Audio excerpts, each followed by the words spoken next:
stream anytime, anywhere with the free PBS app.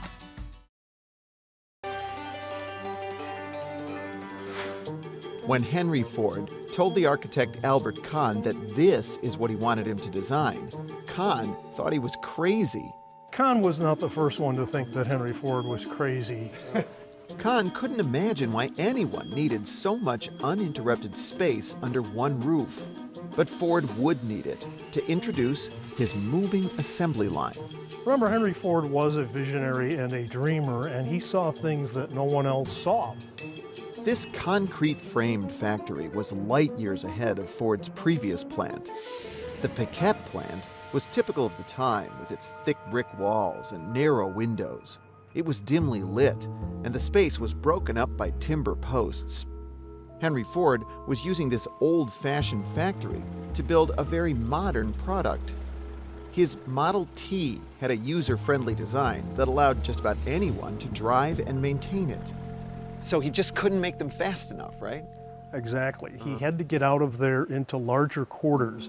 Albert Kahn was the perfect architect to design a factory for Henry Ford. Kahn, after all, was the guy behind the earlier Packard Building Number 10. Today, it's abandoned, but when it was built in 1905, this was one of the first so-called daylight factories. They had huge windows and wide-open floor plans, thanks to their reinforced concrete frames. Kahn made it possible for the kind of vast open space that is flooded with light. This is what Henry Ford wanted, but he and Albert Kahn would make an unlikely pair. Kahn was Jewish, the son of a rabbi. Ford famously published The International Jew, which suggested that Jews were plotting to control the world. Do you know if Kahn ever brought it up? Kahn never brought up the issue. He really said by implication, it wouldn't do any good, and all it would do would be to damage my business relation with him. Despite their differences, Kahn and Ford teamed up to change the face of American industry just outside of Detroit. Highland Park's broad walls of glass supplied plenty of light and fresh air to the factory floor, which was good for workers and Ford's bottom line. It improved workers' comfort. And therefore productivity. And therefore productivity, yes.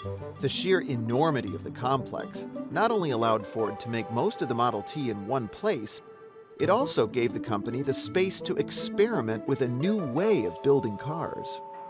Before the assembly line, each Model T had been put together on wooden sawhorses by teams of assemblers who all moved from one car to the next, and all the parts had to be dragged to each car by workers known as pushers and shovers, who would spend a lot of time going to other parts of the factory to bring parts for the one car they were working on.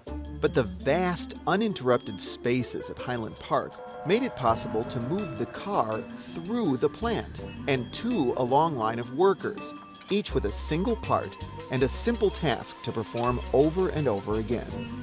It saved enormous amounts of wasted motions, and it brought an enormous reduction in the cost of making Model Ts.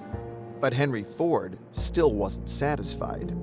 He felt that the 4- and 6-story spaces at Highland Park wasted time and energy moving parts up and down. So remarkably, just 5 years after opening Highland Park, Ford asked Albert Kahn to design an entirely new single-story plant. Henry Ford was not bashful about dropping something he thought was outdated and moving ahead with something new. Over the next 30 years, as Henry Ford constantly improved his production process, he would call on Albert Kahn to design more than 1,000 factory buildings. And like Highland Park and every American factory that came after it, these buildings would have wide open spaces that were filled with light.